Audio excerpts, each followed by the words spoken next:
Ada hadis yang menyatakan bahwa sebaik-baik manusia adalah yang paling bermanfaat bagi manusia. Maksudnya seseorang yang paling baik adalah orang yang paling banyak memberikan manfaat kepada orang lain. Orang yang suka menolong, ramah, dan memberikan kebahagiaan kepada orang lain dianggap sebagai sebaik-baik manusia. Memberikan manfaat kepada orang lain juga akan membawa kebaikan kepada diri sendiri. Hadis riwayat Ahmad. Dream artinya visi, cita-cita. Ini bisa jadi penguat jiwa untuk terus berusaha. Meskipun dalam kondisi tersulit, dalam penjara yang gelap, tanpa teman, tanpa siapa-siapa, selain Allah Subhanahu wa Ta'ala. Apa salah satu cita-cita terbaik adalah menjadi manusia bermanfaat untuk orang lain. Itulah manusia terbaik. Sebagaimana Yusuf ketika punya kuasa, ia bisa membantu orang lain, bahkan lintas negara, termasuk saudaranya. Itulah yang membuat ia menjadi manusia unggul, sebagaimana dalam impiannya ketika masih menjadi anak-anak. Teman Quran sebangsa tanah dan sebangsa air, Yakub memerintahkan kepada anak-anaknya untuk pergi ke negeri itu untuk mencari berita tentang Yusuf dan saudaranya Bunyamin. Ya bani yadhabu fatahassasu min Yusuf wa akhihi wa la tayasu min rohillah innahu la yayasu min rohillah ilal qaumul kafirun. Hai anak-anakku, pergilah kalian maka carilah berita tentang Yusuf dan saudaranya, dan jangan kalian berputus asa dari rahmat Allah. Sesungguhnya tiada berputus asa dari rahmat Allah melainkan kaum yang kafir. Kisah Yusuf ini merupakan kisah kesuksesan seorang manusia yang telah berhasil melewati kondisi sulit dan tidak memiliki modal kesuksesan, tetapi tetap tidak meninggalkan cita-cita, tetap bersabar dan tidak putus asa. Ayat-ayat yang terdapat dalam surat Yusuf penuh dengan gambaran cita-cita. Ini terlihat pada sikap Nabi Yakub ketika kehilangan kedua anaknya. Tidak berputus asa dari rahmat Allah.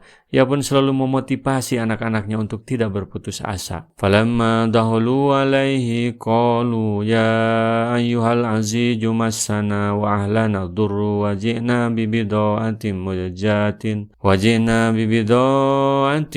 muzajjatin fa'ufil lanal kaila wa tasaddaq alaina innallaha yajzil mutasaddiqin.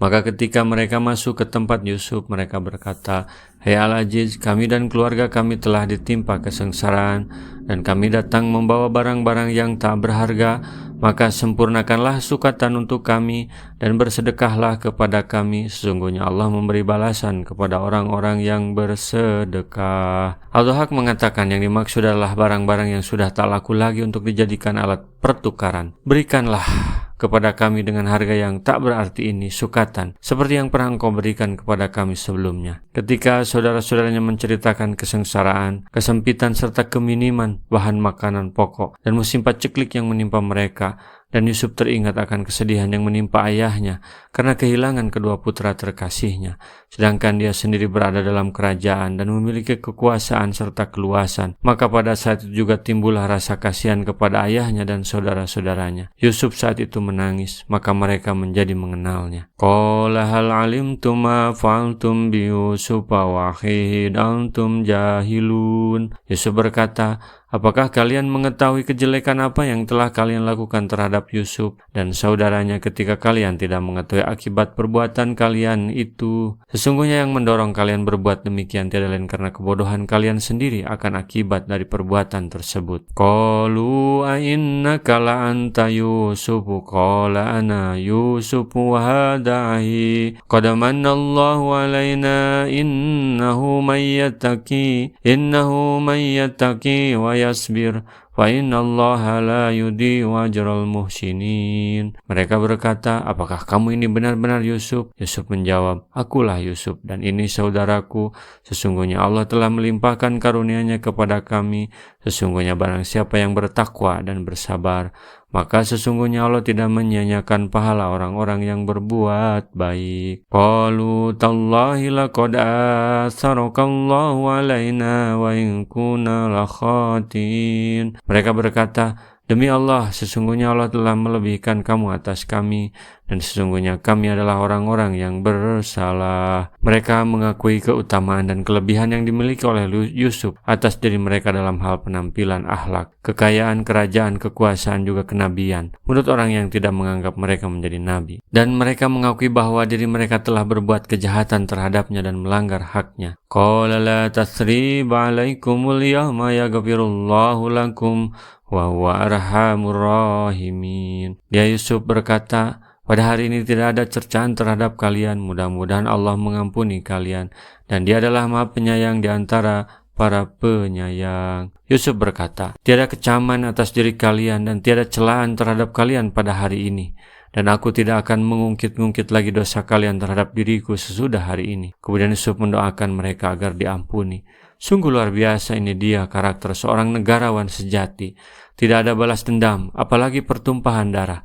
Inilah misi risalah, meraih kemenangan tanpa darah dan air mata. Idhabu bi qamisi hada falquhu ala wajhi abi yanti basira wa tuni bi ahlikum ajmain. Pergilah kalian dengan membawa baju gamisku ini, lalu letakkanlah baju ini ke wajah ayahku, nanti akan melihat kembali, dan bawalah keluarga kalian semuanya kepadaku. Walamma fasalatil 'iru qala abuhum inni lazidu riha Yusuf laula antufannidun. Tatkala kafilah itu telah keluar dari negeri Mesir, berkata ayah mereka, sesungguhnya aku mencium bau Yusuf. Sekiranya kalian tidak menuduhku lemah akal, tentu kalian membenarkan aku. Mujahid dan Hasan mengatakan pula bahwa mana yang dimaksud ialah pikun. Qalu tallahi innaka lafi dhalalikal qadim.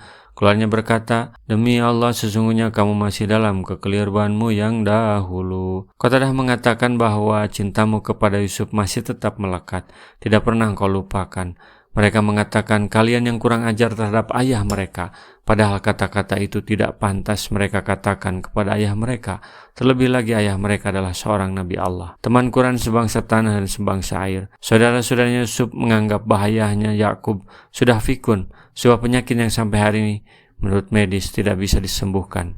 Mereka menduga pemicunya karena sayangnya Yakub kepada Yusuf. Tapi di sini disebutkan bahwa penyakit yang tidak bisa disembuhkan itu ternyata bisa sembuh.